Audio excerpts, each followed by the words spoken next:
as the pace truck works through turns 3 and 4. Just behind, it's Florida man Brody Gunter and spiritual Florida man John Kay leading the field to green at USA International.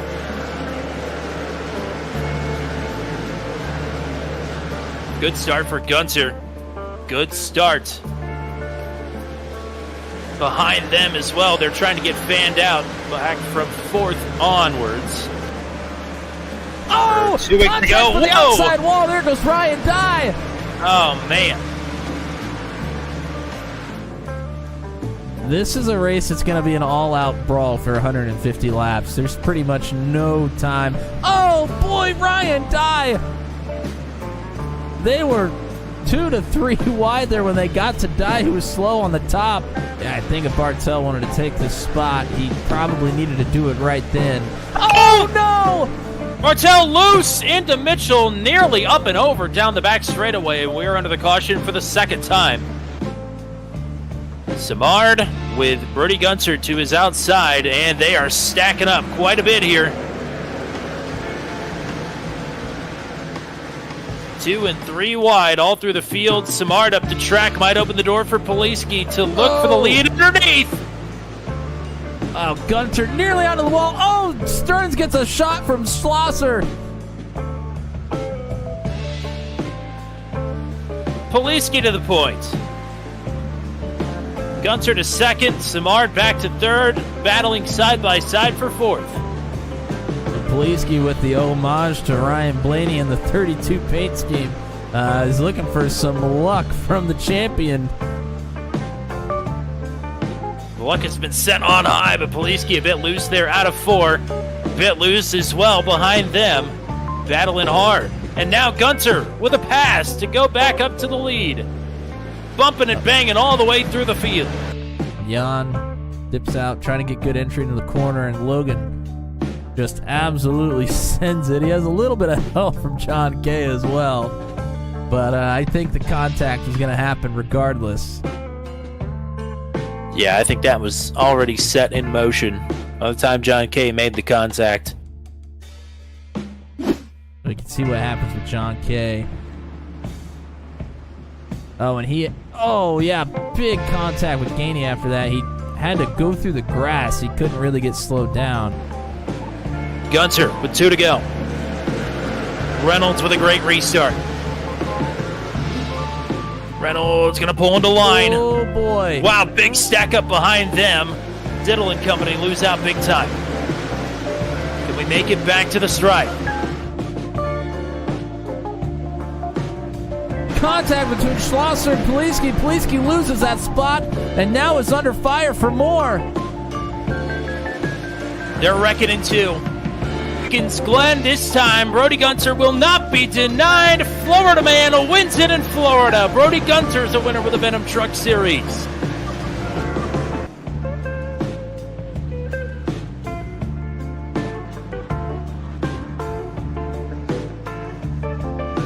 For Nathan Reynolds, I don't think it's a record, but it's mighty damn impressive. Up 30 spots tonight.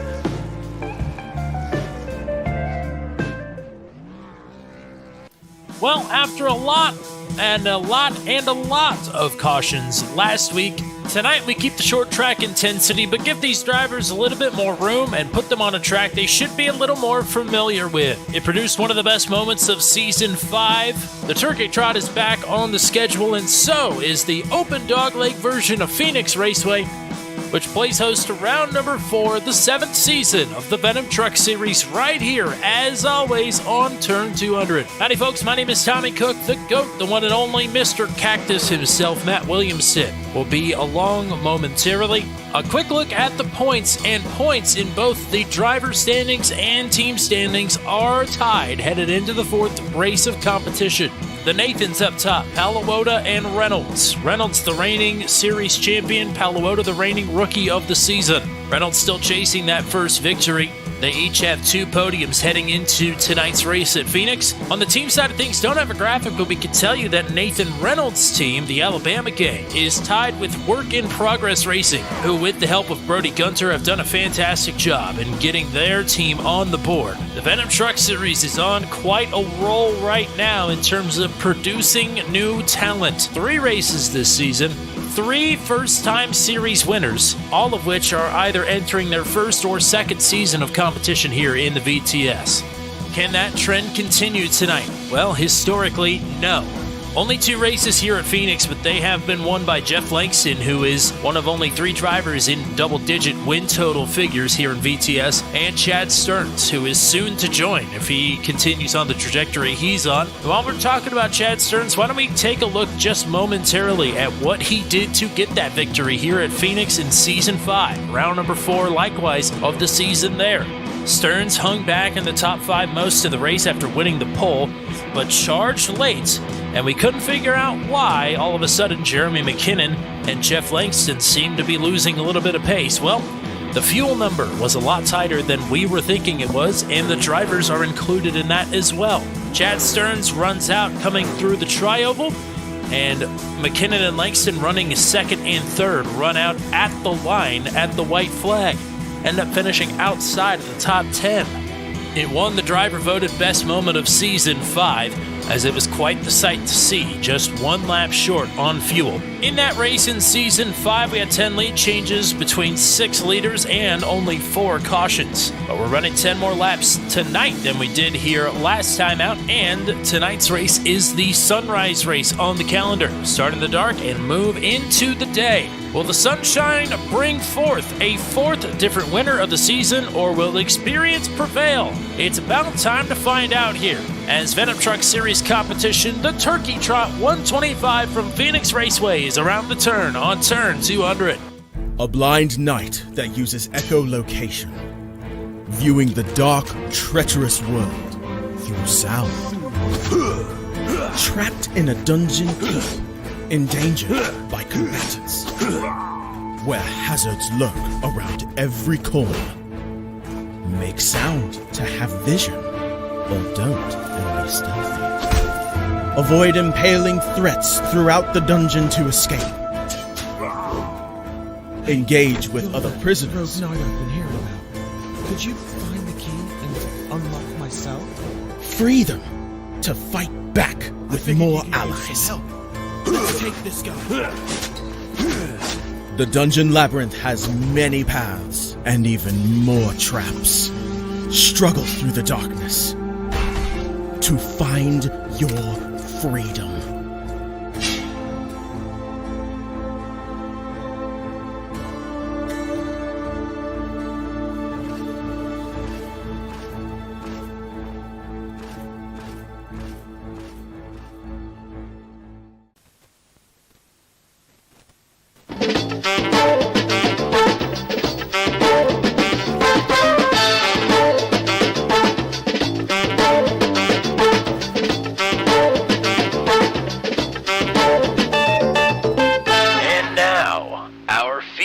Presentation.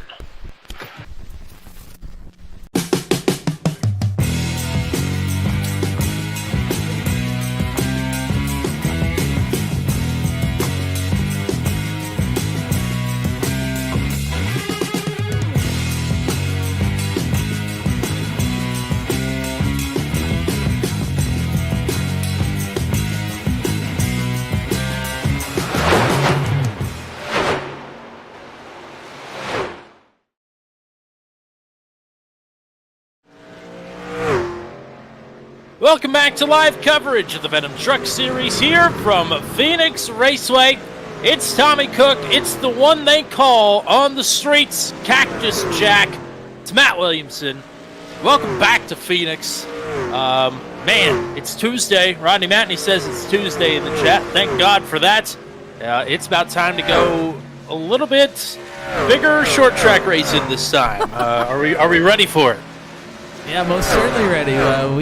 We've had some good races here in the past when we've come here, and obviously everybody just got to see the highlight of Season 5 the infamous fuel mileage race was quite interesting, the end of that one. So we've extended the length of the races from that season to this one. So a little bit of a different test, a little bit of a different fuel mileage situation, but still great racing nonetheless.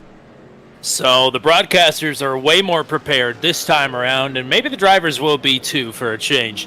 We'll see if anybody leaves themselves short. As we got, like I said, Rodney Madney already hanging out with us in the chat. We've got Paul Ellison in the chat here as well. And Zach Lockett now just popped in the chat as well. Paul and Zach, neither of them will be taken to the starting grid here tonight. But Paul repping the Alabama gang, and we alluded to it a little bit at the start of this race, but Alabama gang is tied currently with Work in Progress Racing for the team lead in the points. Not only is it tied for the team standings, it's tied atop the driver standings as well, as Nathan Paluota and Nathan Reynolds, the two Nathans, are both P1 headed into tonight. Reynolds, of course, fast in practice, snagged the pole away at the last second, and I had him picked to win this race before this session even opened. Let me be on the record for that. But we'll see how it goes. Who are you keeping your eye on here as practice rolls along? I've been watching a few of the drivers here. Andy Poliski, Brantley Gainey, who Lindsey G is actually in the chat as we speak. So shout out to Lindsey. And then now watching Chad Stearns as well, who is always a threat here at Phoenix. And we've seen him be a little bit loose here as the practice has gone on, or the warm-up period has gone on, I guess I should say. But yeah, he is one that we are going to want to keep our eyes on, especially if this thing goes green. Yes, indeed. Just a few seconds left to go here. Thanks for everybody that's hanging out with us already. We will not be here next week as it is Thanksgiving week, so tonight is the Turkey Trot. We'll send you all the best wishes on the way out of the stream here tonight. But we got 125 laps to hang out here and to take in some great racing. Once again with the Venom Truck Series, it's Season 7, Round 4, back here at Phoenix Raceway. And with his 24th career pole, the current tied for the points leader, I guess co-points leader is the better terminology there, Nathan Reynolds, the defending series champion, will lead the field to green. Carson Mitchell had a strong run last week, did not get the finish to go with it. He will look to capitalize off an outside pole starting position here. Jan Van Leer, speaking of drivers who had good runs and not good finishes, Jan wants to right some wrongs here tonight. He starts on the inside of row number 2. Brody Gunter, last week's first-time winner, wants to end the trend of first-time winners. He wants to be a second-time winner here tonight. He starts in 4th. Ryan Dye needs some good luck to go his way. He rolls off from 5th here. Andy Poliski, coming off his best finish of the season last week, will start in 6th. Row number 4 on the inside, it's Luke Peterson, who is doing a nice job here thus far this season. Nathan Paluota will line up to his outside in 8th. Chad Stearns, last time's winner. He did it for the pole last time. This time he'll have to do it from 9th if he wants to get back to victory lane. John Kay, coming off his best finish of the season where he had to scratch and claw his way through the field. He wants to stay towards the front this time. He rolls off, rounding out your top 10 starters. Garrett Rainey, Matt Schlosser on row number 6. Michael Dean, Oz Kanar on row 7. Will Salamone, Steve Roman, Pascal Simard, Kyle Zittel, Brantley Gainey, and Mark Dillon Jr. round out your top 20 drivers. Matt, it's about time for the Turkey Trot. What are we looking for as these drivers get ready to go around Phoenix? Yeah, well, we are looking at 125 laps here tonight around the mile track of Phoenix. As you mentioned earlier, it is the new configuration, so it does have the dog leg in it. Fuel window is about 70 to 75 laps, so probably a one-stop race, but we've seen quite a few cautions in some of our series here at Phoenix, so could play a role in where the pit stops come into play. 0 fast repairs and 3 extra sets of tires, so you can definitely make it on one set, but some drivers may opt to do a 2-stop race here if we do go all the way green, just for tires. It's 7:15 in the morning here on the West Coast. The sun is out, and so is the green flag. Reynolds with the advantage as we head towards turn number 1. Mitchell in 2nd. Jan Van Leer and Brody Gunter battling side by side for third.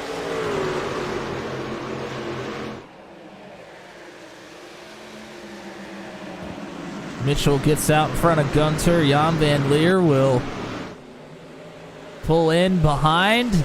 Next battle on track is Andy Poliski and Ryan Dye all the way down on the dog leg, way to the inside. Dye did not like the speed that he had in practice. Poliski said he pulled his Q-lap out of you-know-where, and that's the same part of the body that Poliski was just sweating there.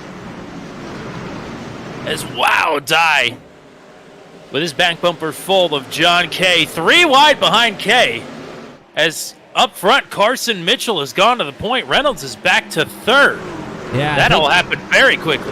Very quickly. I think Reynolds had some sort of an issue because he moved backwards quickly. I'm not sure if he just, overshot a corner or got really loose. Not really sure, but nonetheless. Problems. I believe the 82 of Ethan Patterson has found his way around. Maybe with help from Kevin Sargent, it sounds like, over the radio. Nevertheless, we are under the caution here for the first time on lap number 4.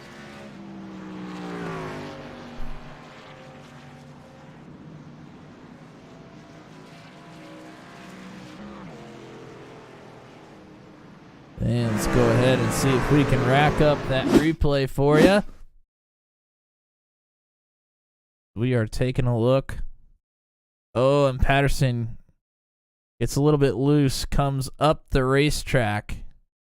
Oh, and big loose again. I actually don't think Sargent really had much to do with that unless there was contact way before that, but I don't think so. Looked to me that Patterson just got loose all on his own. Unless there was some sort of netcode contact that you can't really tell here. Doesn't look like Sargent really got into Patterson. There may have been a little bit right in there in the end, but Patterson was already really sideways. Under the caution, the field is checking up. John Kay does not slow up and turns Ryan Dye. I don't think Dye hits the inside wall, but comes awfully close. Kay, with an apology, says it wasn't intentional. And says he'll take an EOL penalty if deemed necessary. I think Dye, whether he is told to or not, is going to take his position back, as he should. So some more early problems here for Ryan Dye off of somebody else's bumper. This would be the third race in as many that he has started. Yep, and got that replay there as well. And yep, John Kay just got right into the bumper and never slowed down. Yeah.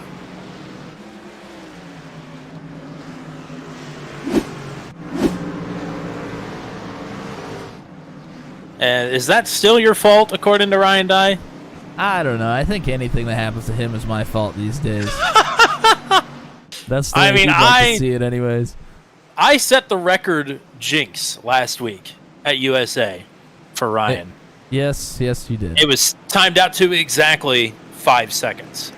I hope that will never be beaten, but you never know. Well, lights are still on in the pace car here, so I want to try and see if I can see this pass for the lead. Yes. We're going to back it up a little bit here, and Mitchell, looks like he pretty much caught Reynolds without much of a mistake. But Reynolds seemed to go backwards pretty quickly, so we'll see if there was anything else that may have happened here.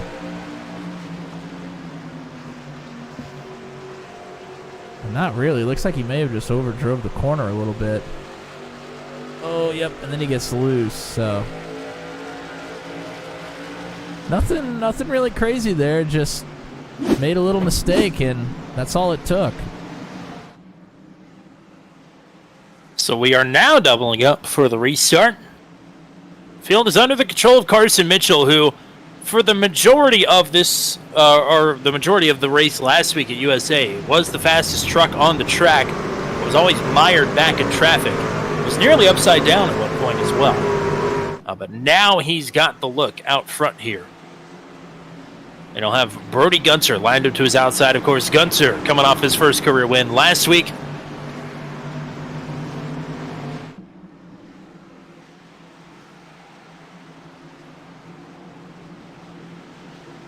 And we're back. I thought I just lagged out of the session, but we're back. Okay.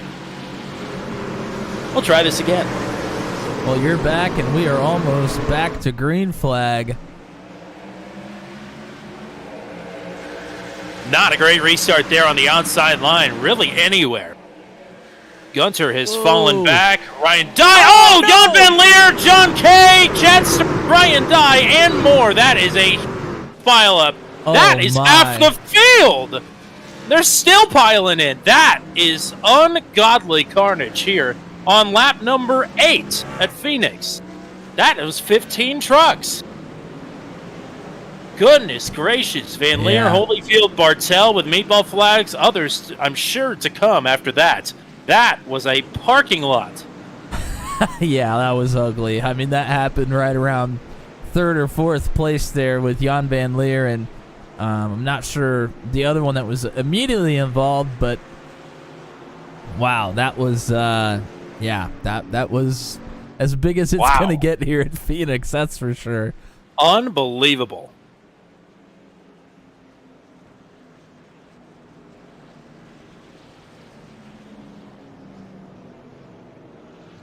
We're going to go all the way back to the restart for that one. Well, maybe.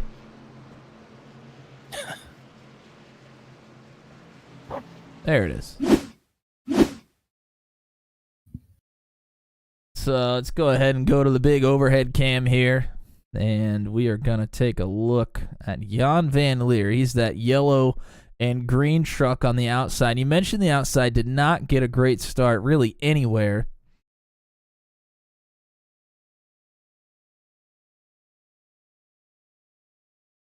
But coming through the dog leg. Oh, and it looks like...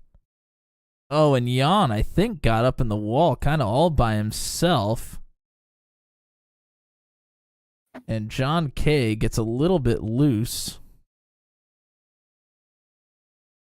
Off the bumper. Well, a little bit loose. Not really loose. Jan just comes off the wall. Right into John K. K gets turned around. Jan goes back up into the wall, and this is right in front of everybody here. You can see people spinning out, trying to get checked up, but just not really anywhere you can go here.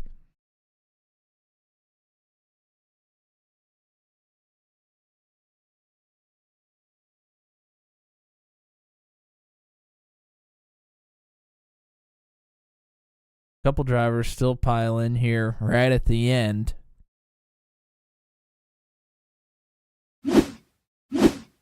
Go ahead and go to the green flag, and we'll go cockpit cam with Steve Roman and just go full speed. He was right in the middle of the pack for this.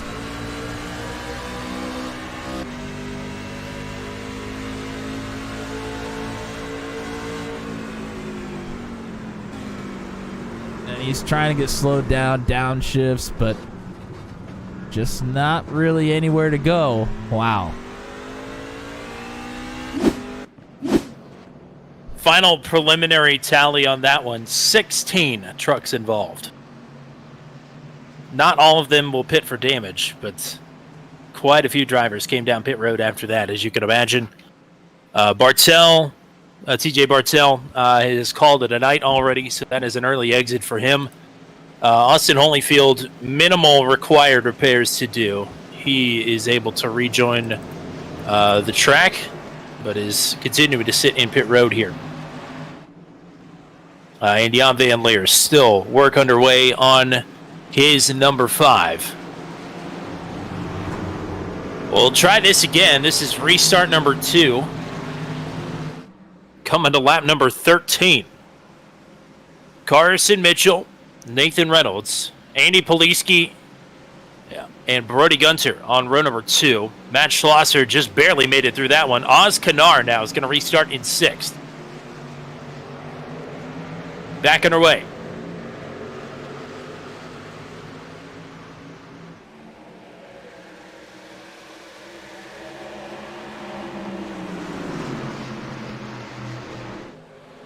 Better start for the outside line here with Reynolds. He stays in 2nd.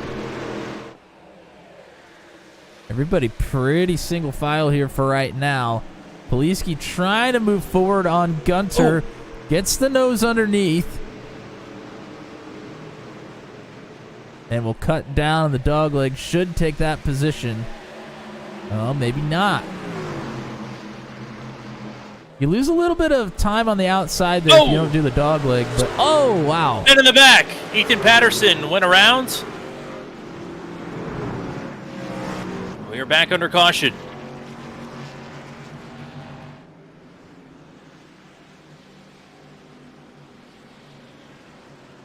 A big send to the bottom there for Patterson. I think he makes contact with John Kay as well, but the caution triggered here for the third time already.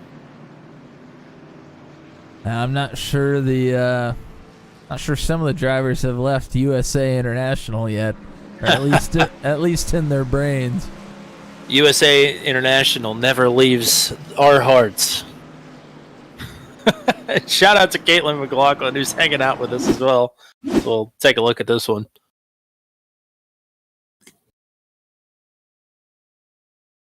Yep, this is Patterson coming off the dogleg here. Oh, and he gets down below the apron in the turn, entering the turn, and it just kicks the rear end of the truck out. He goes up into bore boom, and John Kay is right behind him. Tries to go to the inside, but just can't quite get down low enough. Make some contact there with Patterson. Patterson's truck at this point, pretty worse for wear, as are a lot of trucks there in the back half of the field. Yes, indeed. Ryan Dye, who stayed on pit road an extra lap to take some optional damage repair, is going to get the lucky dog this time, so he will rejoin the lead lap here. Pascal Simard currently riding 1 lap down, but Austin Holyfield continues to sit on pit road, 5 laps down. Jan Van Leer is still trying to get damage fixed as well. 6 laps down. DJ Bartel, 6 laps down as well, but he has left the session. So 32 trucks started this race. We have 29 currently running on the track.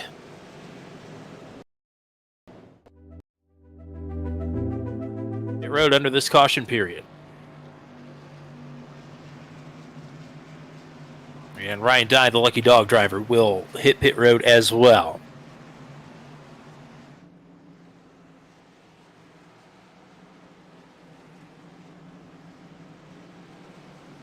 Take a look at some of our drivers that are doing cameras for us here tonight. And sorry, a little bit of a technical issue there for just a half a second. But we are back, taking a look at Nathan Reynolds, who is the owner of Car Inside, who sponsors the Car Inside cameras for us. And I think he has a qualifying video up for this week for the C-Class official races.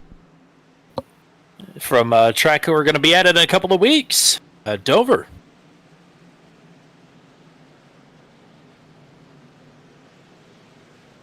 It's a track that'll be featured on Thursday night here on the channel as well. Maximum Velocity Racing League will be at Dover, the Monster Mile, for their penultimate race of the championship. And a championship panel that is heating up. Michael Dean, also one of our Car Inside drivers here tonight, and you already mentioned Ryan Dye. He is one of them as well, but I'm not sure he's going to want to be any longer for this season. Ever since we've introduced the Car Inside camera, he's had horrible luck, other than Talladega last season. Maybe it's a ploy. Maybe that's Nathan Reynolds exacting some sort of revenge, or taking a receipt, as you will, in the business. Who knows? I didn't know they did that in this business. Well, I'm sure some receipts are owed here after the last couple of races. We may not be done with them just yet. Carson Mitchell out front with Nathan Reynolds to his outside again for the restart. Brady Gunter, Andy Poliski, Matt Schlosser, Oz Kanar restarting in 6th. A couple of drivers caught napping there. Not a good restart for Gunter or Kanar. Steve Roman goes to capitalize. He's underneath of Kanar and moves himself into 6th. Real bad one for Reynolds as well. Gunter gets underneath. Poliski was right there in the middle for a second. Oh, problems again. Gary Clark, Chad Stearns have come together, headed towards turn number 1.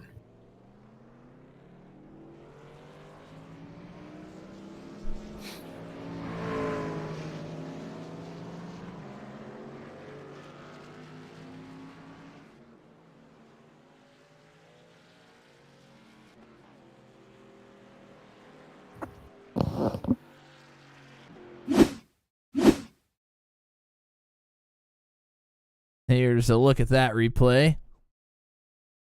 Clark there on the bottom in the 24, coming up off the apron. Oh, and he just sends it way too hot into the corner. He was never going to make that when he drifts up into Stearns. And he says as much over the radio with an apology.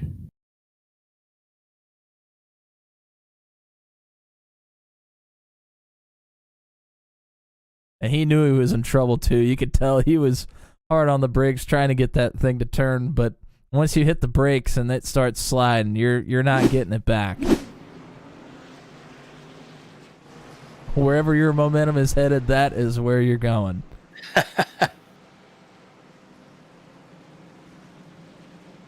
Well,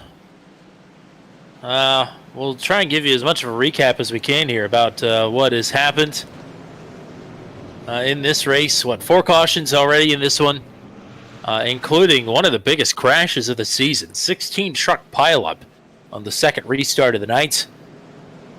But the rest of these, just got a quote coming out of the infield care center for Jan Van Leer. He says he's all right, first of all. That's always what you like to hear, but says he hates it for his guys. He says he thinks he had something today, and I do think he had something tonight. Not only because he was running in 4th when the accident happened, but also because he, really never left the top 10 at all last week until he got wiped out late in the going at USA. So tonight was going to be a good redemption night for Jan Van Leer, but we'll have to postpone that until Talladega in 2 weeks for a track that we know Jan and ICR both run pretty strong at.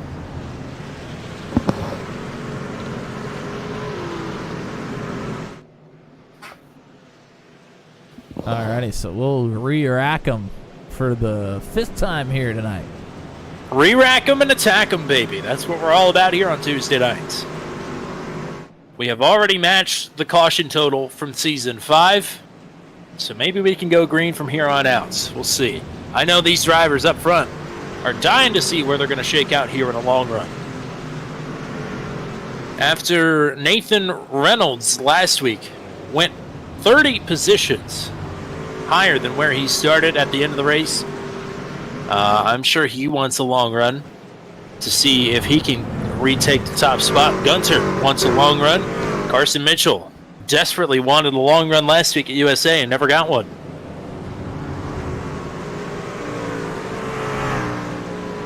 Well, usually here at Phoenix, things end up settling out.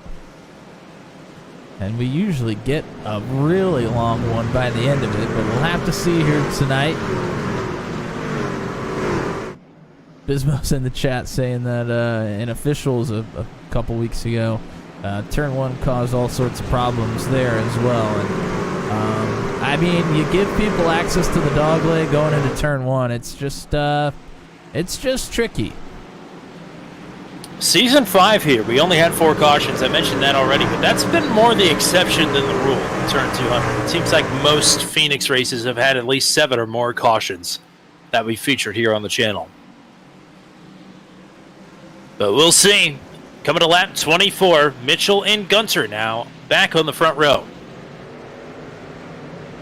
Gunter has to check up. He was a bit ahead of Carson Mitchell there, coming to the restart zone.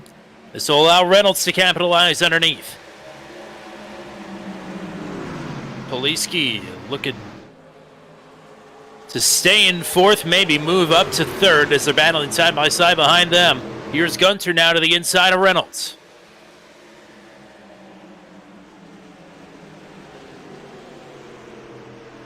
Schlosser and Vroman side by side.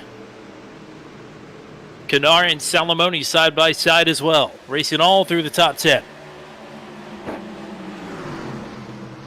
Looks like Gunter will get the spot now. Reynolds is going to have to fight with Andy Poliski as well.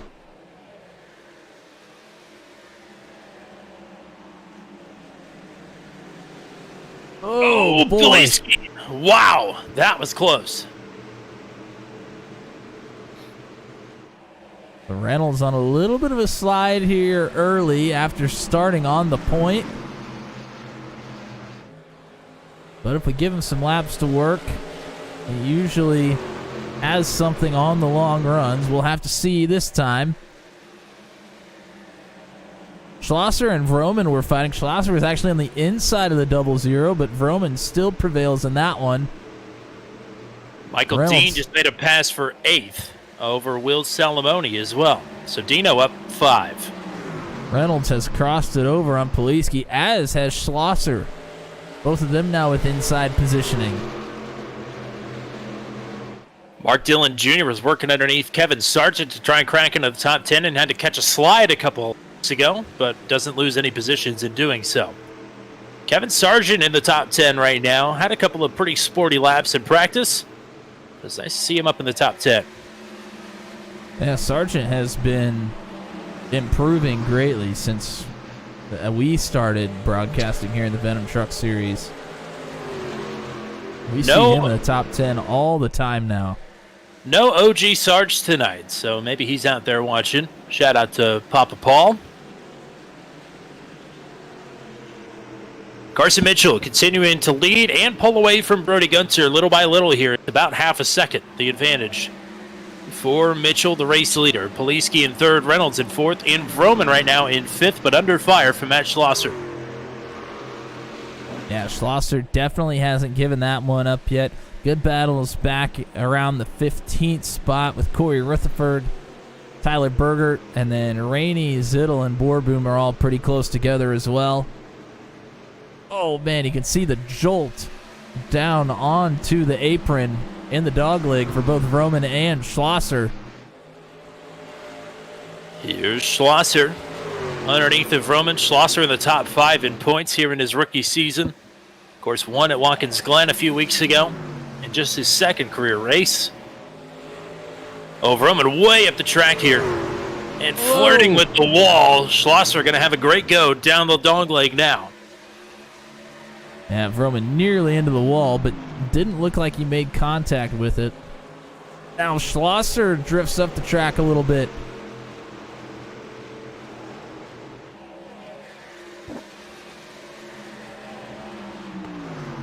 This is kind of what we saw in the real life series as well. It was difficult to make passes down there on the bottom.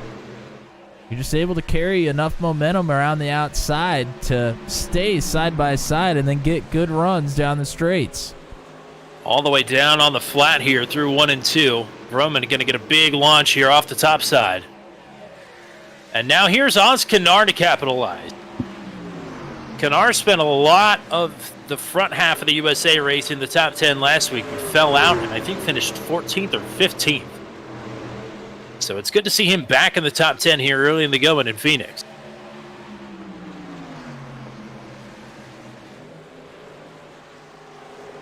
Canar's teammate currently tied for the points lead, or at least coming into tonight, Nathan Paluota, back in 20th. Of course, involved in that big melee, and has come to pit again since then. So working up through the field with a damaged truck, but some fresher tires as well. Reynolds starting to track down Poliski here again after being separated a bit. And Gunter tracking down Mitchell as well. Has cut that to about 3 or 4 truck lengths. But this is the best battle on the track right here. Poliski and Reynolds battling for 3rd.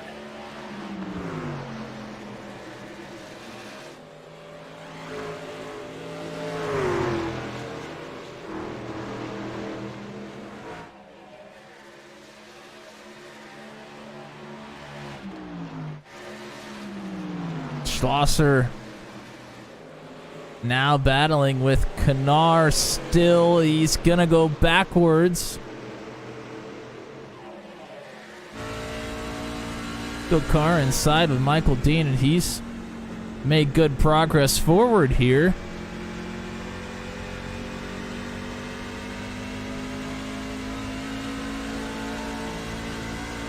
Dean is up 5 positions into 8th.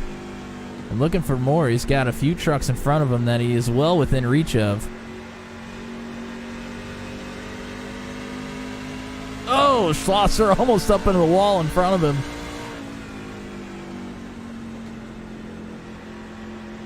Slowest driver in the top 4 is Carson Mitchell, the leader. Gunter, Poliski, Reynolds, even though they're battling, they are all catching the race leader. Yep, here's the onboard car inside camera with Reynolds as well. He took a shot at Poliski. Poliski was able to battle back on the outside. That was about the best look Reynolds has had in a lot of laps.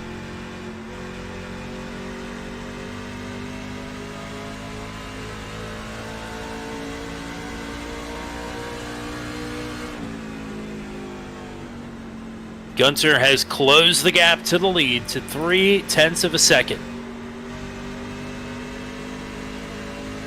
And you can see how wiggly the nose of this truck is. You can just tell by this onboard shot that wants to dance on you.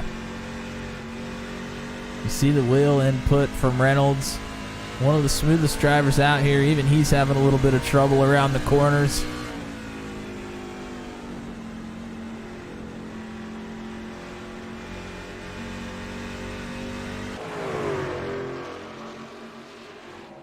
Nathan Paluota trying to work his way back through the field. Just got run into a bit by Corey Rutherford. Michael Dean's gotten around Schlosser now, so Dean up to 7th. Dean's on the march here. Started 13th, up to 7th. So +6 and more for the taking right in front of him. Yeah, Kanar and Vroman now battling for a top 5 position, as Reynolds and Poliski continue to stick close together here. Reynolds going to go for that dogleg cut again, gets underneath. Oh, we were just 3 wide for 7th, and now contact between Kanar and Vroman will open the door for Dino to get back into it. They're 3 wide again, this time into 3. That's actually for 5th, not for 7th, but more contact, and now the caution is out. 5th caution of the race. Problems down the back straightaway for Corey Rutherford, who we just mentioned was racing with Nathan Paluota.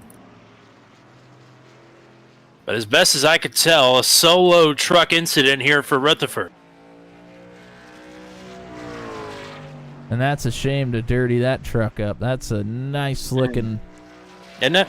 Mountain Dew Code Red paint scheme right there. Well, that was a certified Code Brown moment there for Corey Rutherford. Did a good job not to make that any worse. Let's go ahead and take a look at that replay, as pretty much every driver on the track is going to be down pit road here. And you are right.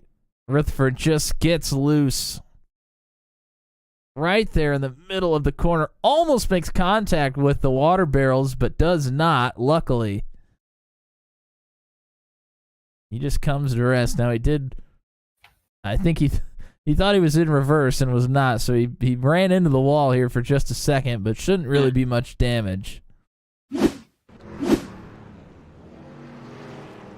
Race off of pit road, won by Carson Mitchell pretty handily. Brady Gunter will come out second. A few drivers have elected to stay out here.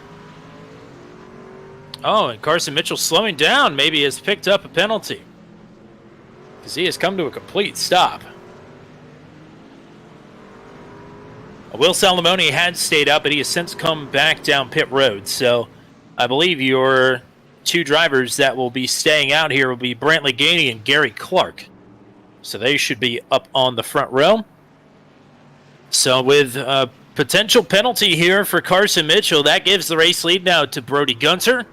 Andy Poliski came out second. Nathan Reynolds, Steve Roman, Oz Kanar. So they will line up through the 7th position here, coming to this restart, unless Gainey or Clark elect to pit.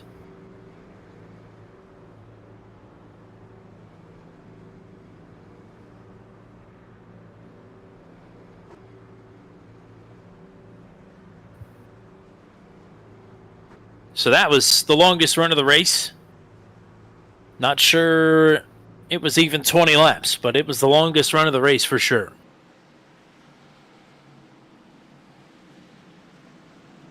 Yeah, I think it was just under 20 laps. I think it was about 18 or 19.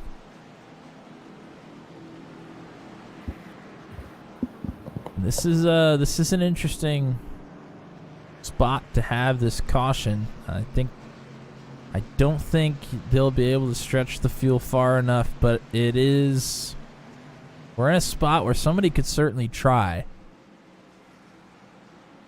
Especially if we get some cautions that come out. Able to save a little fuel.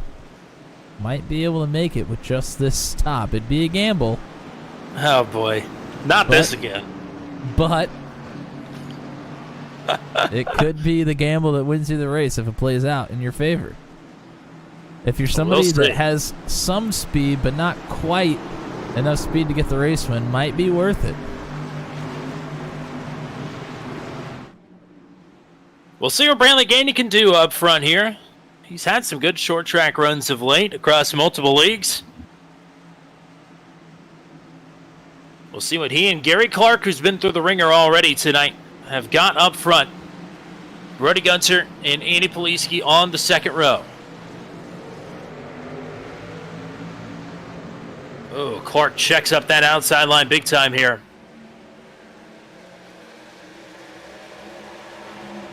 Wow, that is a hornet's nest back there. Reynolds dives down underneath of Gunter. Oh, bump, caution. And John Kay, Corey Rutherford, Kyle Zittel, and more. Yeah, and you said it was a hornet's nest back there. Something like this was sort of bound to happen with how that restart went. Yeah, the checkup on the outside, it just bunched everybody together, and it was looking pretty ugly. Unfortunately, I think Rutherford got the worst of that one again.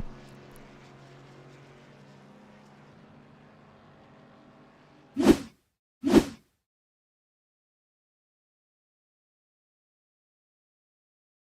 go ahead and go to the blimp.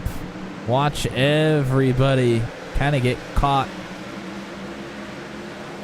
up together here. I mean, we're 4 wide in some parts of the racetrack.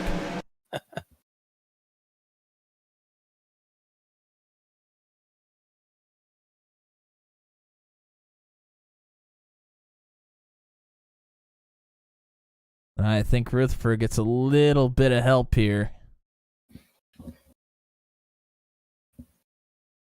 And the help is from the 53 of Zittel. Zittel just taps the rear end of Rutherford, and it turns him around. Rutherford makes a contact with Patterson and then John Kay. Big hit again for the two. John Kay has just been in just about every big one he can be here. John over the radio says, I think I'm running Andy's chassis from Daytona this season. That's how many incidents it's been involved in. He's not wrong. It's still rolling, though. Meatball flag for Corey Rutherford. Also for... Well, actually, Chad Stearns picked up a black flag, but it was for slow truck on track that had not been to pit road yet, so...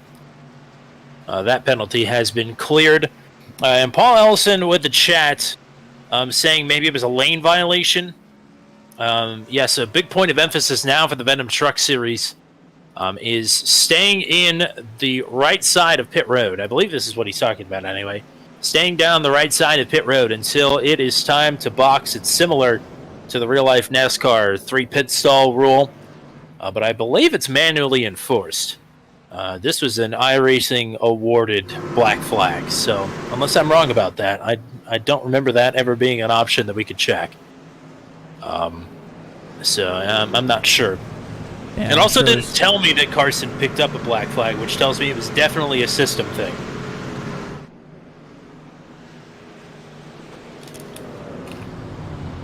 And I don't think he would give up the positioning, winning the race off of pit road voluntarily. Yeah, I'm going to say no on that one as well. Wise. Had quite a few drivers come down pit road here. I think they could probably make it on fuel if they really wanted to. You still have Brantley Gainey starting out front here, who came to pit on lap 10.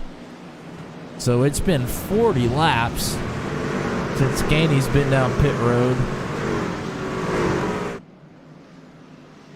Maybe just trying to hang on to a top 10 here until maybe another caution flies and come in with everybody, or maybe nobody comes in at that time and he does.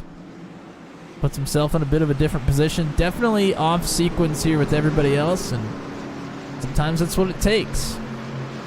Well, that was a well-timed caution for him because he was being fed bodywork from all directions there when the caution flew. So maybe he'll fare a little bit better this time. Brody Gunter back to his outside. Reynolds and Oz Kanar on row number 2. Poliski and Schlosser back on the third row. Green flag. Oh, inside line checking up hard here.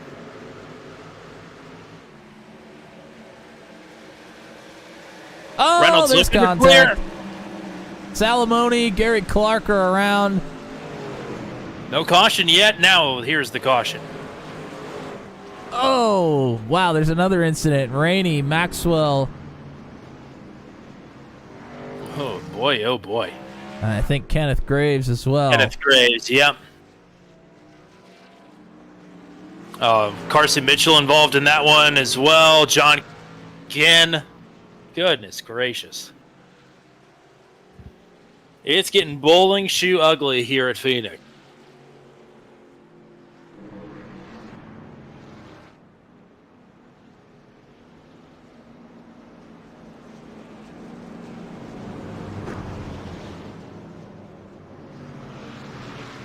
You would know all about bowling shoe ugly, wouldn't you? Yeah, I got a face for radio. I was talking more about your golf shoes that look like bowling shoes, but I miss those beauties. Well, that is going to be a night for Carson Mitchell, one that he would rather forget. Things went from bad to worse to over very quickly. well, it went from good to bad to worse to over. Yes. And you can see here, Clark left rears Salamone. That's what spins him out. Patterson and Borboom make some contact there. And then a little bit farther up here, Kenneth Graves gets sideways into turn 1. Maxwell piles in.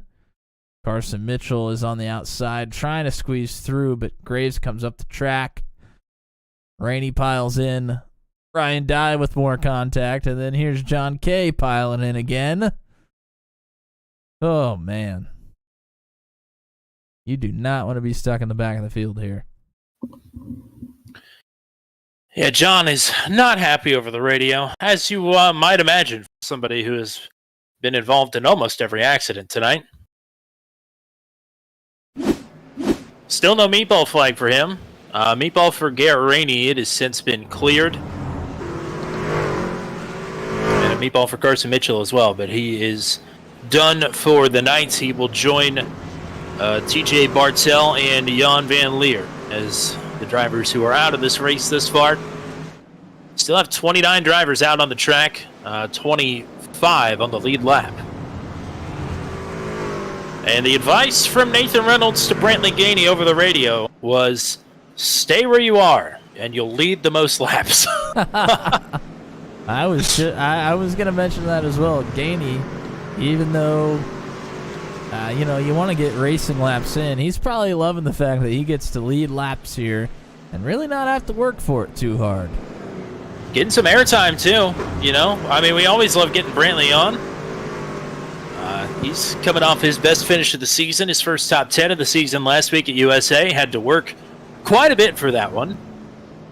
But led a couple of laps at Daytona, but really we had not called his name out much before he got up to the front of the field here tonight. So always great to see Brantley gaining, even though he's not sporting the pizza up front here at Phoenix. Well, I need him to stop running that paint scheme anyways. It's bad influence. It's bad for my health. Because every time I see it, I want to run across the street.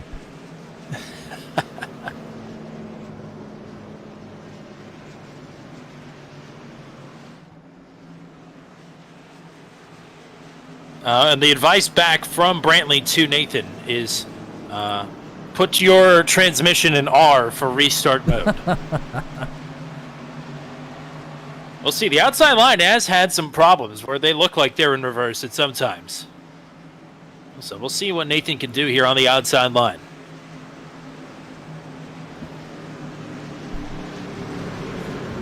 Working our 7th caution of the race. Not quite to halfway just yet. Brantley gaining on older tires with the reigning series champion and current points leader to his outside. Again, stacking up a bit there on the inside. Reynolds spins the tires a bit. Now he's under fire from Poliski for 3rd. Gunter back to 2nd.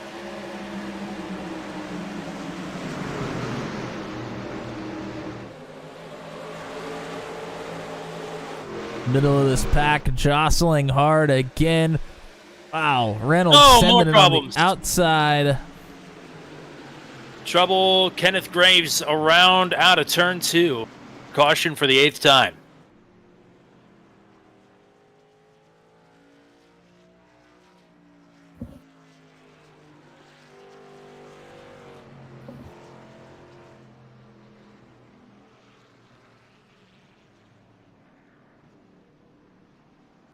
If cautions breed cautions between last week and this week, we've got enough for a family band. I was gonna say we got a lot on the way. Yeah, a lot of storks.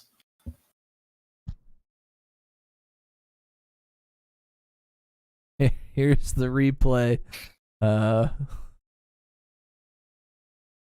This is just back in the middle of the pack, and again through turn 2 here, Graves just gets loose. Tough conditions.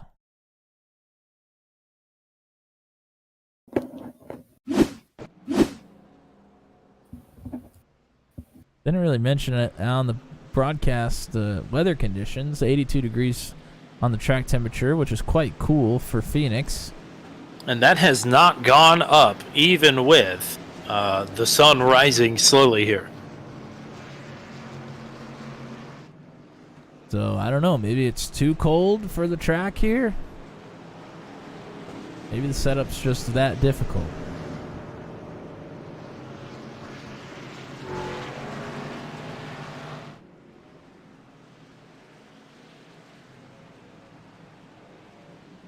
Nonetheless, that'll be 8 cautions thus far.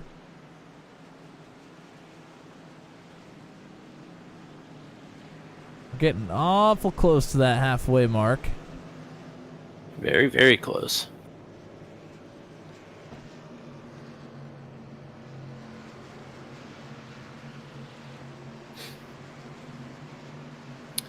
Wow. Nathan Reynolds with some cursing over the radio. He just called somebody a cotton-headed ninny muggins. Well, it's almost Christmas time, so that's fitting. Wow. I mean, that kind of language is unacceptable. I'm sure he's got some pent-up rage after that restarts. Again, mentioning, what do you think it is about this outside line that just can't seem to get going here? Because it befell Reynolds that time again. Well, there's kind of 2 things working against you here. One of them is just starting on the inside and you're turning while you're starting. It's very difficult to keep an eye on the starter on your inside who is leading the restart. It's really hard to keep an eye on them and see when they actually go. That's number one. Number two is that truck has access to all of that apron and dogleg area. However, you don't know if they're going to use it or not, so you can't just dive down to the bottom with them because you're not sure they're going to dive down. I mean, most of the time they probably will, but if it's the one time they don't, you could wreck the entire field like we had earlier. So it's just a suboptimal starting position there on the outside, to say the least. But it's the starting position that has been afforded to Brody Gunter after his great pass of Nathan Reynolds last time. Maybe the shoe will be on the other foot this time, and Reynolds will make a pass on Brody Gunter. Andy Poliski back to the outside of Reynolds here. Matt Schlosser, Oz Kinar on row 3, but the field is still under the control of Brantley Gainey, mixing it up on tire strategy, and it's paying off so far.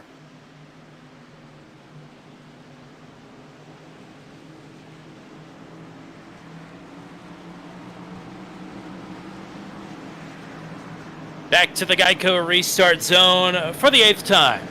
Back to it. 3 wide for second. Reynolds all the way down to the side wall. Wow. Poliski closed up on him quick there as well. Gunter with the run off the top side, trying to hang on to second.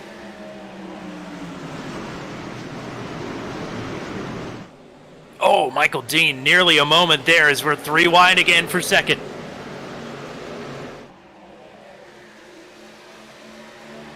Nearly 4 wide as Matt Schlosser wants to get in the mix here. Yeah, Schlosser's ready to go. He's been very aggressive all night here. Oh, and he's a little too aggressive. That back end kicks out on him. Reynolds nearly into Gunter as the 3 wide gets sorted out again, at least for the time being. Oh, Michael Dean just blew it into 3. He's under fire.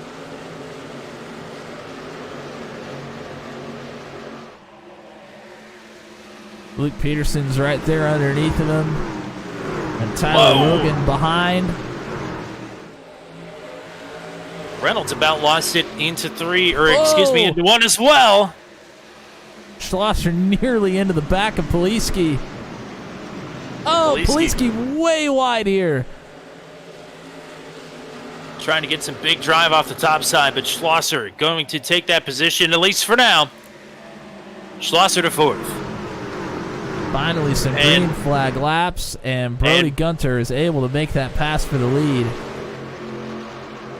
Gainey says it was fun while it lasted. No, I mean, Gainey at this point, I know we haven't had a lot of green flag laps, but at this point, he is 55 laps on these tires. Reynolds will overtake for second, and Brody Gunter leading for the first time here tonight. After Carson Mitchell led most of the way before he brought the whole field down pit road. Schlosser's gotten around Poliski as well.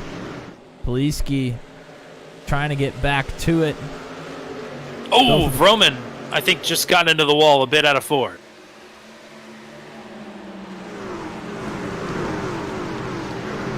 Schlosser and Poliski will get around Gainey now. Logan and Michael Dean battling. Schlosser had that baby yawed out. He's pushing hard. Yes, he is.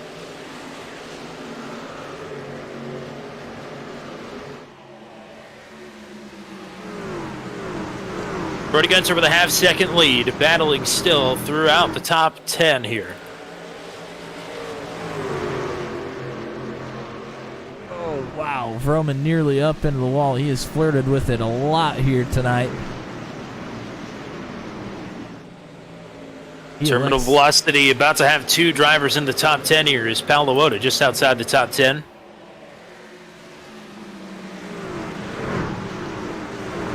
Peterson's on the move now. Nearly 3 wide with Froman and Kanar. Peterson started towards the front dropped back a little bit now, fighting to get back to where he started this race. Back up to 7th. This is Corey Rutherford that's slow on the top side. Staying out of the way as much as you can. Logan right behind Michael Dean and then dives down through the dogleg.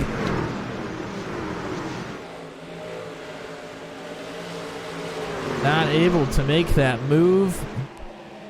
Kanar and Gainey still battling here. And Kanar off the top side here might be able to get it done. And he is. Peterson underneath of Gainey right away to try and capitalize. Gainey's done a great job of trying to hang on to these positions on this set of tires he has. I agree. Oh, Dean and Vroman, some contact there. Vroman snags the spot, or holds onto it rather, from the outside, as they are all bunched up here behind Brantley Gainey and Luke Peterson. Yeah, they are all awful close. You see Paloota there. Really wants to get into the top 10, and he might be able to gain 3 or 4 positions in a few laps here. And just a little bit fresher tires, I do believe, for Paloota than the rest of the field, but also some damage to boot with that.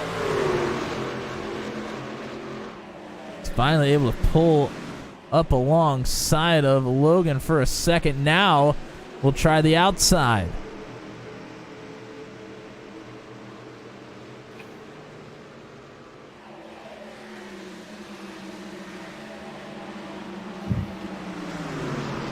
That's the one thing that I really like about Phoenix is there's 2 or 3 different options you have, and if somebody takes it, you can try a different lane.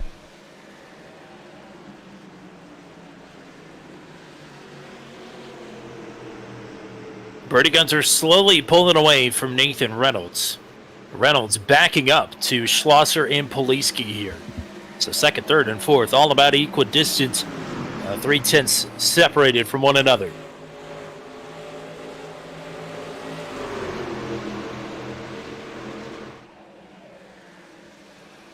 You're watching Tyler Logan. Now he's gotten, at least temporarily, away from that mess behind him. Tyler Logan up 21 spots here in this race. Yeah, both him and Michael Dean starting to separate themselves a little bit here. Oh, wow! Wow! Holy cow! And here comes Chad Stearns with a lot of damage to that truck.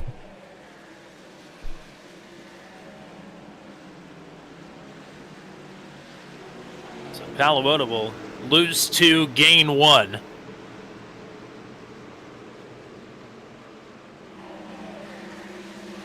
And just as quickly as I said that Gunter was pulling away from Reynolds, Reynolds must have heard that because he has gotten back on it. He's lapping about a 1/10 and a half quicker than Gunter the last two laps around. Maybe Gunter conserving, maybe Reynolds was conserving, who knows? The fact of the matter is, Reynolds now quicker. Kyle Zittel and Chad Stearns both on a little bit fresher tire than some of these other drivers. Both of them have driven up into the top 10 pretty easily here, but I mean it's a very minimal advantage that they have. Maybe 4 or 5 laps.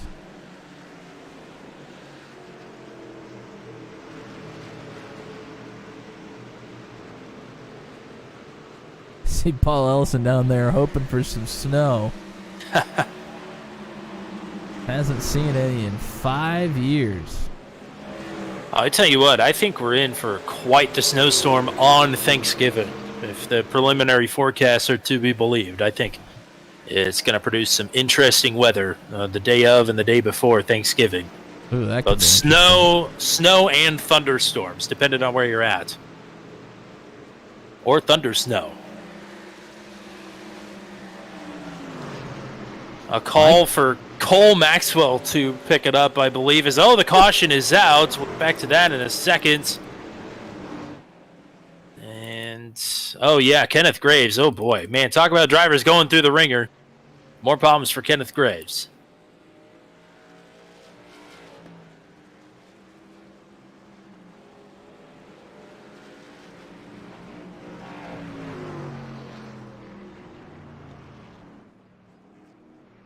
And into the wall again. Under caution. Not sure if he's having maybe some problems with his equipment or... I mean, he may have picked up some damage that didn't require repairs to start. But Maybe might a not be able toe to in. turn left. Well, I mean, he's got required repairs now for sure. But, I mean, maybe knocked a toe out in an early accident and it just made it difficult to drive. Something definitely wrong on it now, that's for sure. Well, let's go ahead and take a look here. Yeah, and he's just trying to get the power down, and we've seen this. You might be right. He's had a lot of problems tonight.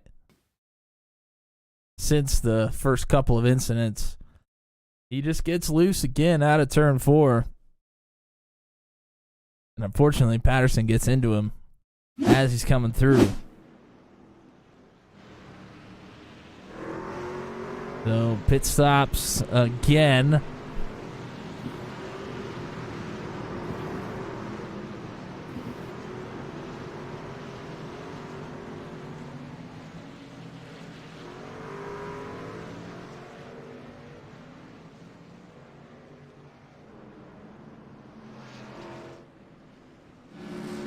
And it looks like Brody Gunter got a penalty. Oh, man. What is it? With the leader coming into pit road, picking up a penalty. I don't know. It's either speeding or maybe there's some sort of a weird spot exiting. Maybe it's an improper exit or something that is registering. I'm not sure. Usually if it's speeding, I get told that the driver has picked up a black flag, but if it's any other pit road penalty, I do not get told. Or if it's passing under yellow, I get told that as well. So, yeah, that would tell me either an improper entry or improper exits. But it's happened to him and to Carson Mitchell now from the lead, so not sure. To follow up on the point I was trying to make earlier, Cole Maxwell running the Hess Express paint scheme here tonight. That truck has been through the ringer as well, but it is a clean-looking truck.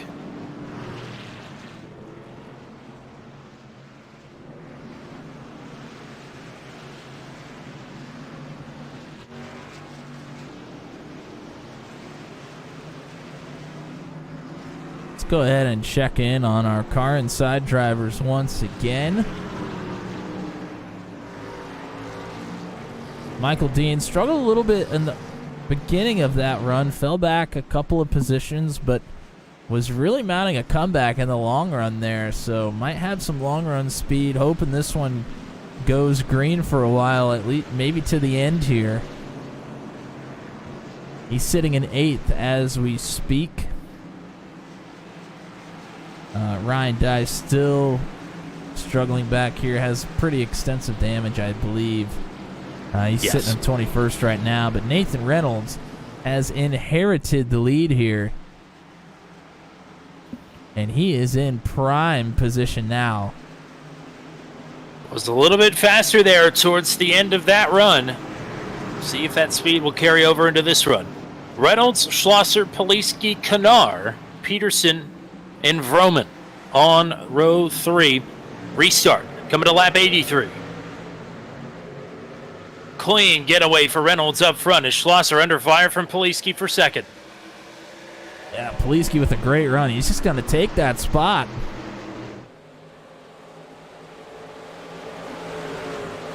So Schlosser back. Oh, spin! Peterson! Oh, Sargent around. Oh, we're stacking up here. Mark Dillon, he gets pretty good shot there as well. Kyle Zittel, I think, slammed into a pit road entrance there. Oh, man. May have pulled a Kyle Larson. Yeah, I think you are correct. Into the water barrels. Didn't get a great look at it, but that's what it looked like. We'll go ahead and take a look back here in just a moment. You are correct. That was Kyle Zittel, not Luke Peterson. Peterson not involved.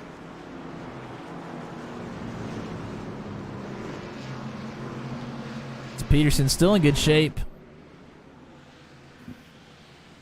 Sitting up there in 7th place right now. Yep. But let's go ahead and take a look here. I mean, this is a wild pack right here. Zittle's in the 53, the Coors Light machine here on the bottom. And they're 3 wide behind him, 3 wide in front of him, and he's side by side with Dino. And I think this is a solo incident, or at least it's... To start. Yes. Nobody else started it with him anyways. You see, he just goes head first into the water barrels.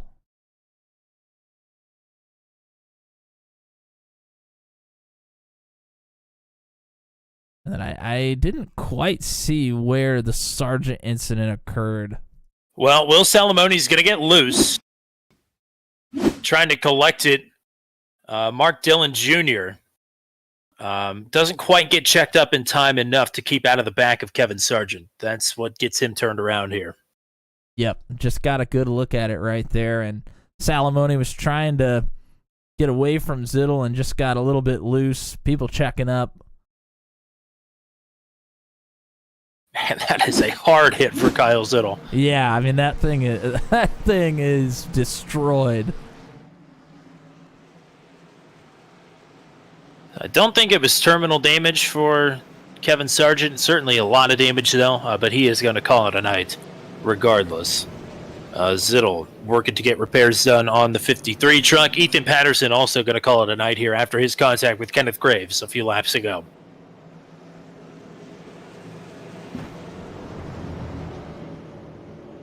Well, this Turkey Trot has been more like a haunted house, if you will, a carryover from Halloween season. Some difficulties here tonight that have carried over from USA. Still a ways to go here. We're working lap 86 of 125. With 2 different leaders being penalized on pit road.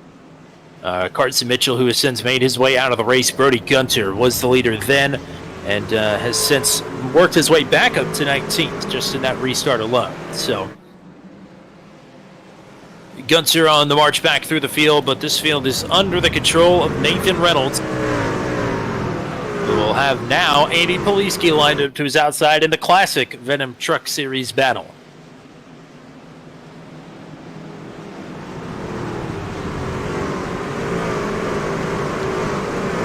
Two champions up front looking to duke it out. Zach Lockett in the chat says, I wonder how Talladega will be in a couple of weeks. Well, how have all plate races been of late here on the channel? They've all just been insane. So I'm expecting more of that.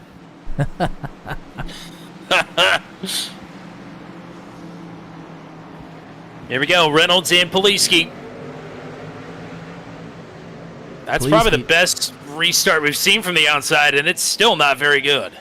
Yeah, he tried to kind of squeeze Reynolds a little bit there just to keep sight of the truck to know when to go, but as you mentioned, still not a very good restart, but still hangs on to second here. And that might be key. Schlosser still in third, Poliski in second, trying to hang on. Kanar and Vroman battling side by side for the fourth position.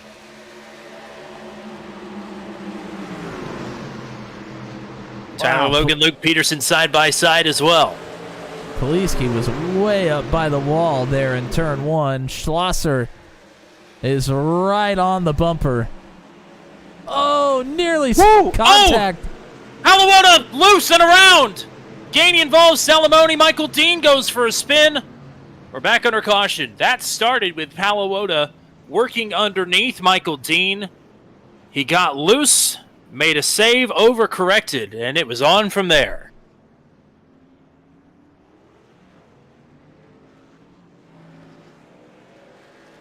And John Kay involved again.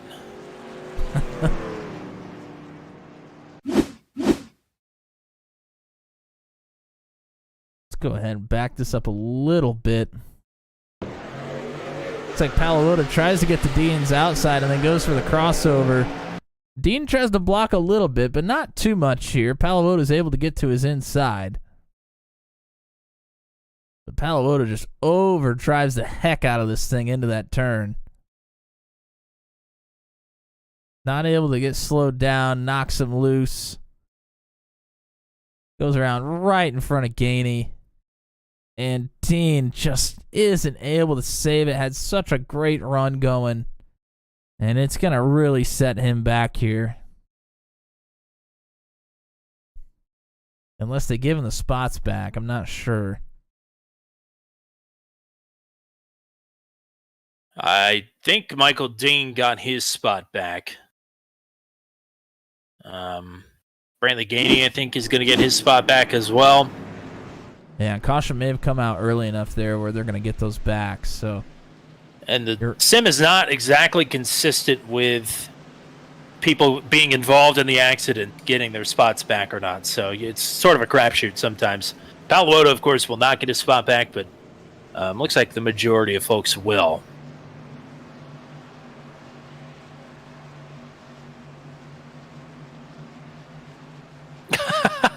So the discussion over the radio is Palavota was focusing on Chad Stearns instead of his breaking point from the sounds of it when he was trying to make that move. And Michael Dean says, no offense to Chad Stearns, but I wish you would have hit him instead of me.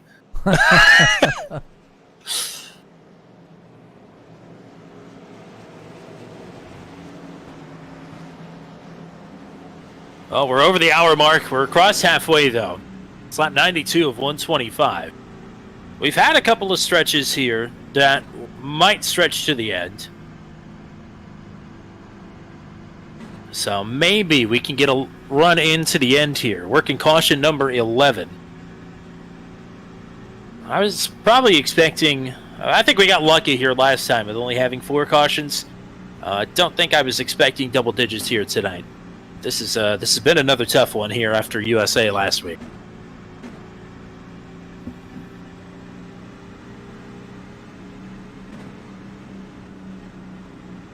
I think what I'm trying to say is I'm glad I'm up here and not down there.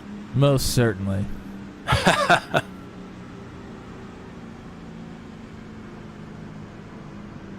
If I was down there, I'd probably be John Kay right now. John Kay's still not a happy boy, despite the fact that he's in 13th after everything he's been through tonight. And everything he went through last week as well. He still finished 7th. So, a lot more work than I think he has wanted when he's been fast at both tracks. Still quite a few laps to go here. We're coming to lap 94 on this restart. Nathan Reynolds still leading the way. Andy Poliski will try and make the best out of being stuck on the outside once again. Schlosser and Kanar still on row 2. And Vroman and Peterson on row 3. We're going to go ahead and stick with Michael Dean here on the restart. See just how chaotic this can get. Stearns was trying to get down in front of him, just couldn't. But sticks to the outside here. Poliski with his best restart on the outside yet. He actually had a look there on Nathan Reynolds into 3. Or I guess into 1. I hate these corner numbers. Now here's the look for the lead. Poliski underneath.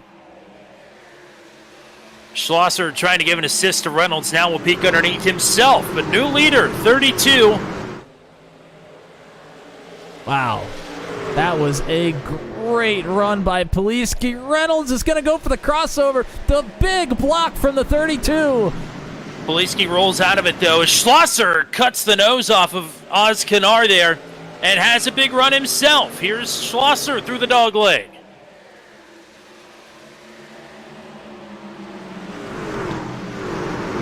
Reynolds sends it up top. Poliski trying to get away.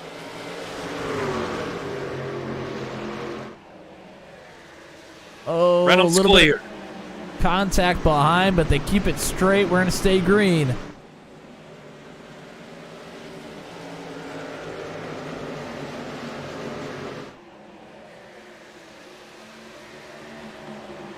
top 5 have finally kind of settled things out here for now. Oh, Peterson a brush with the wall there into one. Tyler Logan looking for a pass on Vroman. Not quite going to get it done, though, as Vroman will hang on to the last spot in the top 5. Michael Dean able to stay in front of Chad Stearns here. Very impressive. But here comes Brody Gunter. Like a house of fire, Brody Gunter back in the top 10. And looking underneath of Stearns and Dino. Oh, awfully close quarters there between Logan and Steve Vroman. Oh, up the track. Wow. A little bit of rubbing, couple corners in a row there. Logan came under a bit of fire last week for his incident with Jan Van Leer, which Logan profusely apologized for. Logan has not been afraid to race hard here this season. He's proven that time and time again. It's just gone belly up on him once. Nathan Reynolds not letting Poliski get away from him here, but Flosser's still right here in the mix as well.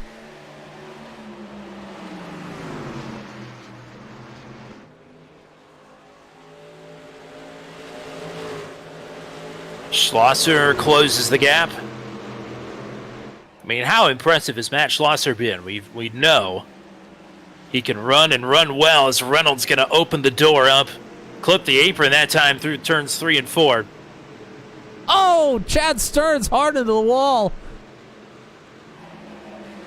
He keeps it straight, though. Boy, if Chad Stearns has had bad luck this season, he wouldn't have any luck at all.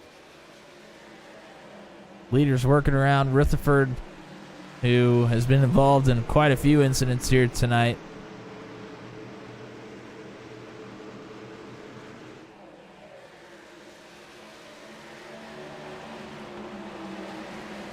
Farther back here, Vroman has stayed in front of Logan.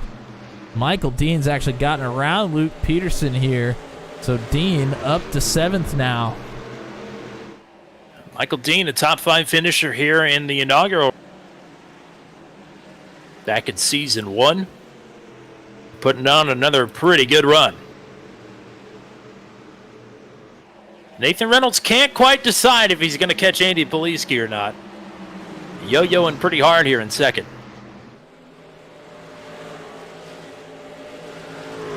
Yeah, and you're going to get that quite a bit here on this track.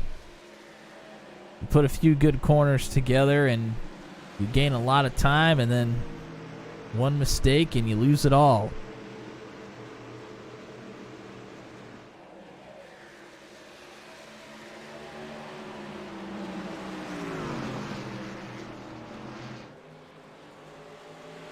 Steve Roman drawing closer here to Oz Kinar. Is Michael Dean trying to fend off Luke Peterson behind? So we've got 4th through 8th all closing in on one another as we're officially into the hundreds. 105 on the board time. Logan with a good run on Vroman here. He's going to have a look to the inside in turn 1.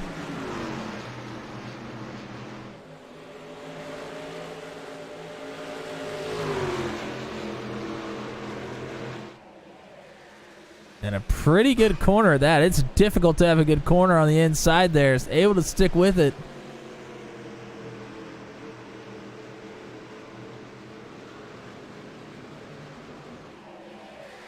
Oh, we just had a problem with Nathan Reynolds. He got run into the back of, but the caution does not fly.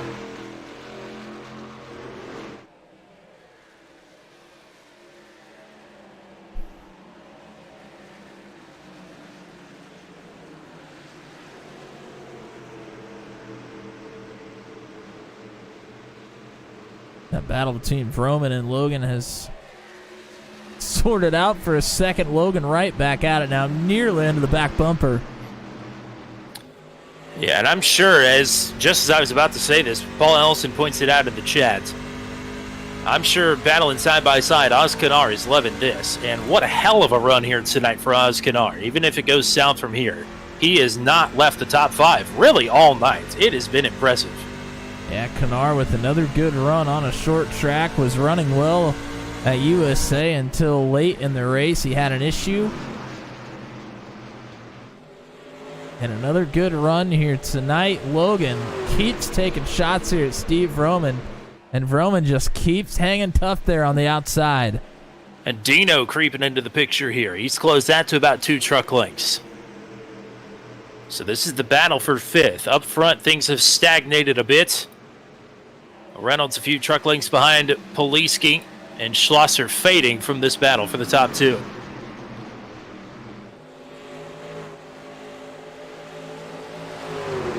Vroman's going to be wore out after this, having to defend this long on the outside. Well, the good thing is he's not burning it up too much here. Logan, on the other hand, probably wearing those tires out pretty good right now. He might be, especially taking it all the way to the flat and back up on the banking. But it might work for him. So close to being clear, trying to squeeze Vroman up to the middle and top of the track.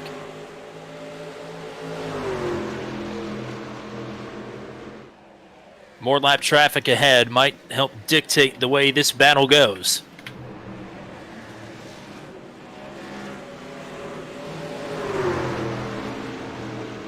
Bertie Gunter in 9th, closing into this battle as well. Logan able to clear Vroman that time around. Whoa, here comes Michael Dean on the inside. Dean trying to hug the apron there. Loses a bit of stability. And here's a big move there from Brody Gunter to the inside of Peters.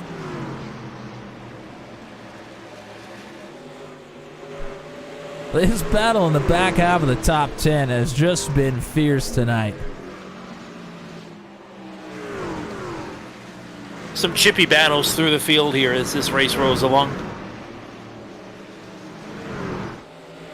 Dean drifts up the racetrack a little bit again there through that corner. Really putting the pressure on the 00 right now.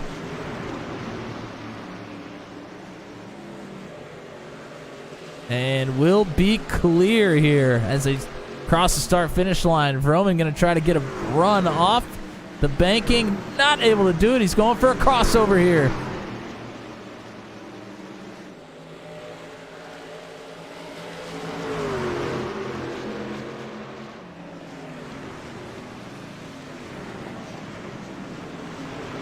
And no break for Steve Vroman. Brody Gunter's now on his inside. Brody Gunter working it there. He had that thing yawed out all the way through 4. Trying to get clear to move up to the 7th position outright.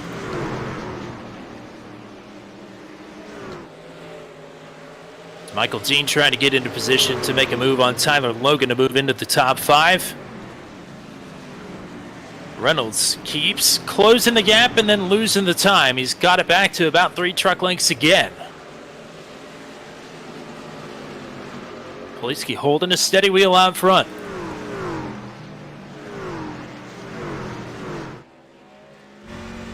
Yeah, and Reynolds was nearly right on that back bumper just about 5 to 6 laps ago, and as you mentioned, is now falling back again. And, you know, they say in football it's a game of inches. So is NASCAR, just trying to gain a few inches lap after lap to finally get your shot. Brantley Gainey creeping back into the top 10 here, working underneath of Vroman. Peterson clear of Vroman now, but now goes way up the track. We're going to be 3 wide.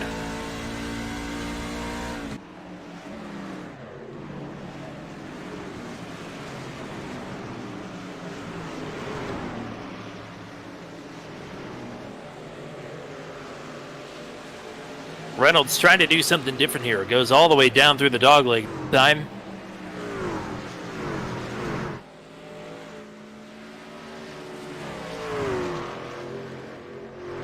And Reynolds has been trying to look at different lines here, seeing if he can gain some momentum down the straights, whether he can gain the time in the corners.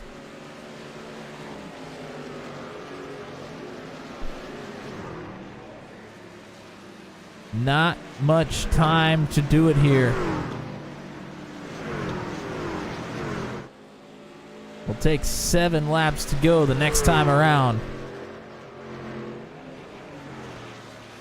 Matt Schlosser is fading back to Oz Canar. Tyler Logan has closed in a little bit on Canar, but Logan himself going to have to deal with Michael Dean.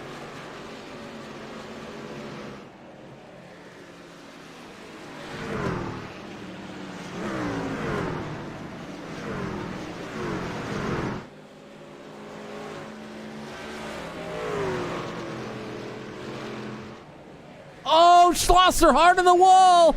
Oh, holy cow, man. He's able to save it. I don't know how. But here is Canar right behind now.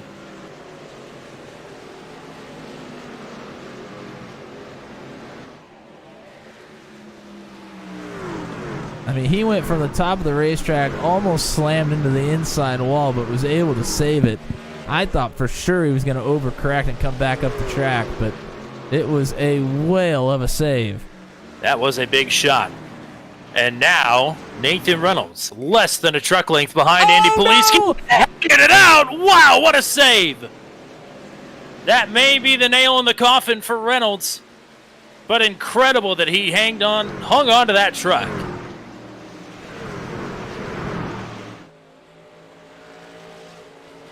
Wow, and as a competitor, you want to stay in the gas there, but you know if you do, Yeah. you are taking a bad finish after it's all said and done. That was Infield Care Center City. So now the battle is to Schlosser and Canar for a podium position.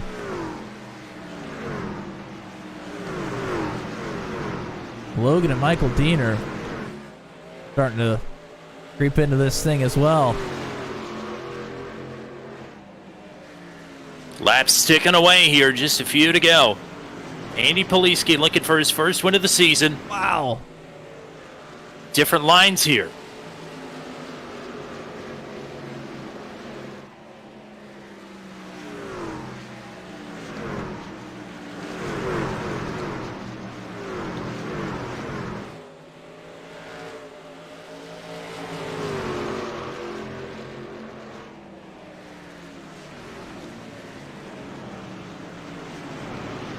Wow, Canar with a big send there.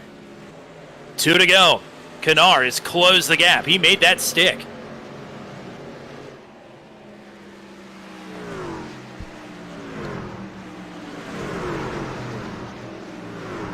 Gap has opened up to 1.4 seconds up front. It's Poliski's race to lose as he comes to the stripe to put up the white flag. 1 lap to go in the Turkey Trot.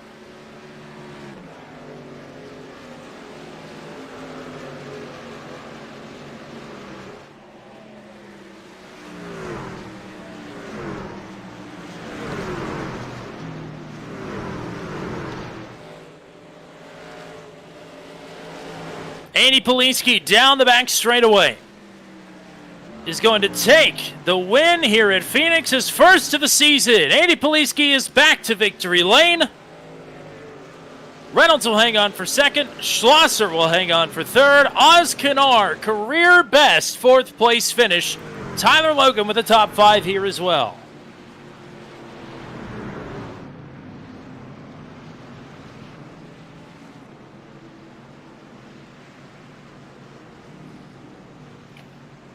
The season, after starting down in the dumps for Andy Poliski, has been on the upward trajectory ever since. Finished just outside of the top 10 at Watkins Glen. Finished just off the podium last week at USA. And now start number 4 in the season. Career start number 87. It's win number 15 for the Season 5 champ.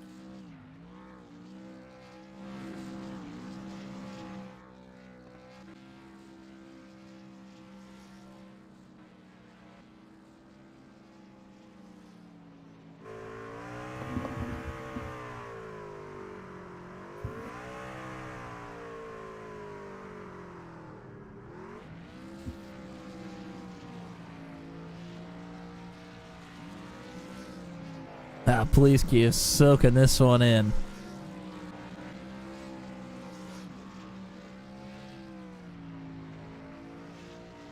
He had to work hard for that one.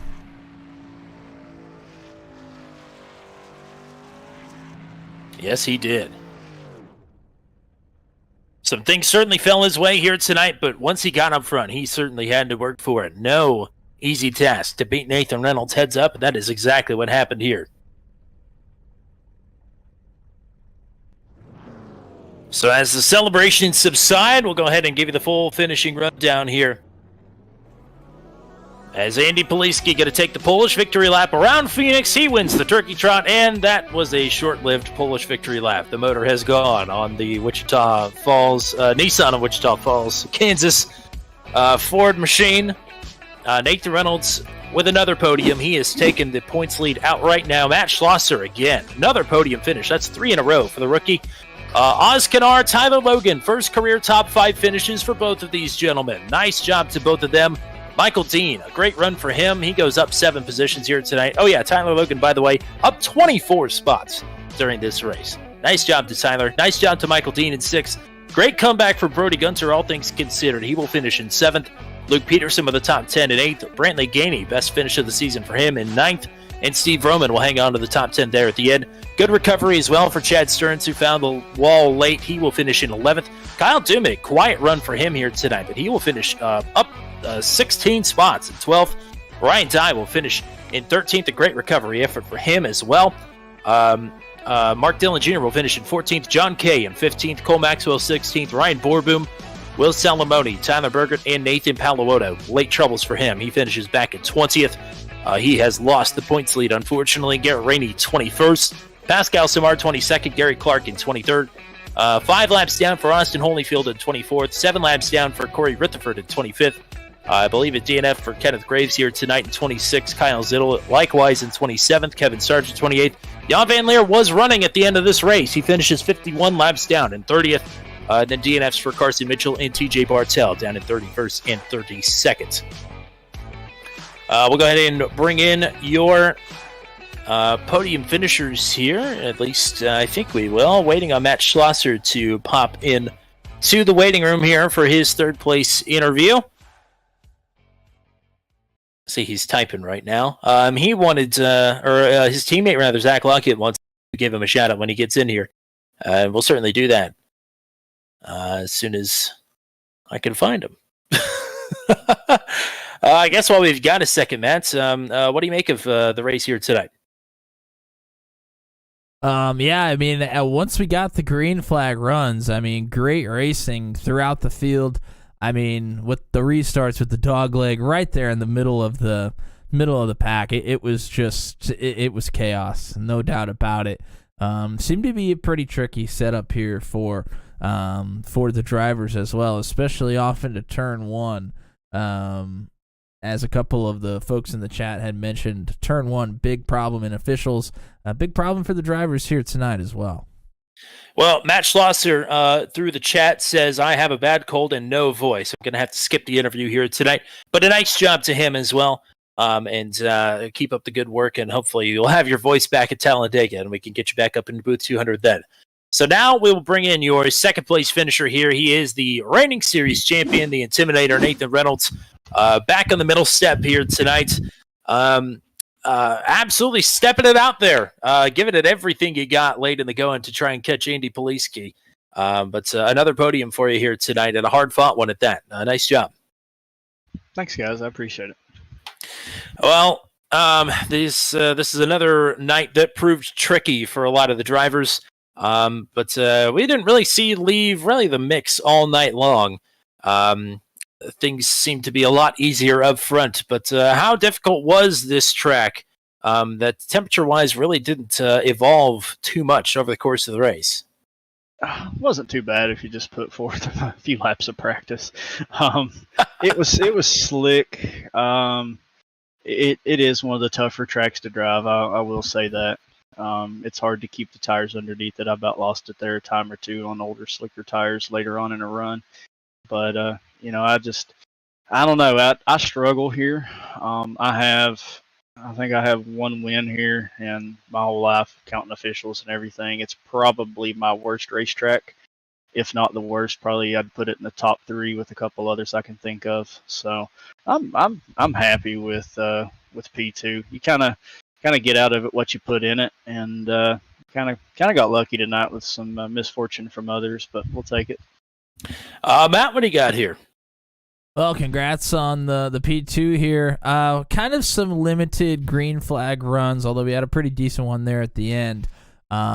Seemed like we had a medium-sized run, and you might have had a little bit more speed than the rest of the field, but did not come to fruition there at the end. How'd you feel about the couple of medium to long runs that we had?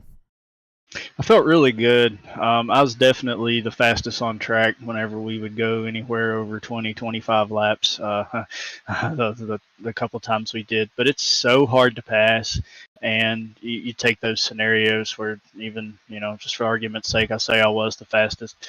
You got Andy in front of you. You got Brody in front of you. That's guys that knows what they're doing. They're fast. And if you're any bit fast after 15, 20 laps, when the tires kind of start to fade like that, it's so much harder to pass, especially when it's someone like that knowing what they're doing. And I was running Brody down before that one yellow. I don't know that I would have passed him. Same with Andy there at the end. I was on his butt, but chances are I probably wasn't going to get by him. He's, they're both heck of drivers. Andy, especially here at these places like this where it's flat, he's really challenging. And it was nice to go head to head again here at Phoenix like we did the last time, but actually be for the lead and have the cameras on us. Well, the cameras found their way to you, I think, at the start of turn 3, just because I was not expected to see you in second place. But more spectacular stuff here tonight. And you're right, you and Andy got a little bit more airtime here tonight. So shout outs for you as you claim another second place here. Shout out to Daniel Hemrick and all of his second place finishes. NitroRacing.com. Check those guys out. It's where you can get your open setups. They're the best out there.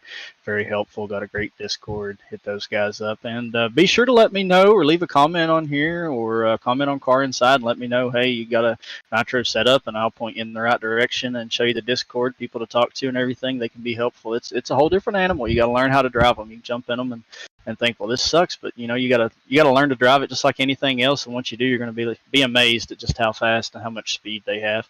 And of course, RJ over at NASCAR Report, guys, we should be getting our charity race coming up again here sometime soon. I'm hopeful that we hear something from him. Kind of have to hold our breath a little bit longer and find out, but RJ's always got good stuff brewing up over there, and there's a lot of seats that need to be filled, and he broke the terrible news yesterday that Ty Dillon's going to waste a spot at Colic, but it's, he's doing his job. Yeah, RJ doing his job, and no comment on the Ty Dillon part. But to your point about Daniel Hemrick, you finished fourth, second, and second this season, and you've got the points lead once again. So reigning champ back on top here. I'll take it. Piling through a massive crash at Daytona, equipment malfunction at Watkins Glen. Probably should have won, but lucky. Very, very lucky to finish second. Qualified almost dead last night. Tonight was the first probably clean race we've had. Yeah. A clean race and a clean finish as well. So nice job. Maybe we'll talk to you again in Talladega in a couple of weeks. We'll see. Thanks, guys. All righty. Back for the first time in Booth 200 as a race winner in a little time away. We've got his first win of the season. It's Andy Poliski. Welcome back, and nice job here tonight. Welcome back to Victory Lane. Hey, you guys. It feels good to be back. Well, a lot to sort through in the middle of the pack here tonight. But for you, starting sixth, you found your way towards the front pretty quickly there. Then some misfortunes sort of befall the drivers that are leading this race, and you actually managed to be one of the only drivers tonight that had a good restart on the outside lane, and you take advantage of that to take the lead here late in the going. Talk me through some of the trouble spots of this race. It seemed like there were quite a few for everybody. Yeah, it definitely was a tough race. This track, it can get pretty dicey, especially going into one. Needs to be some more give and take there. But, going on in my race, I started a lot on the outside, so I was able to play around with a couple different things, to try a couple different things.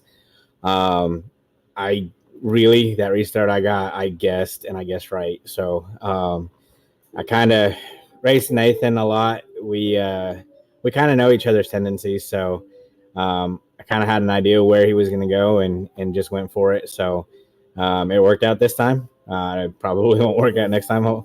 We'll see. And then I just did something that I didn't really do during the race, and tried something, and it worked. Got a huge run underneath Nathan and Matt there, and then just kept it going. So it's a surprise to me, because I struggled last night in practice and in practice before the race. Didn't feel like I had a lot of good long run speed.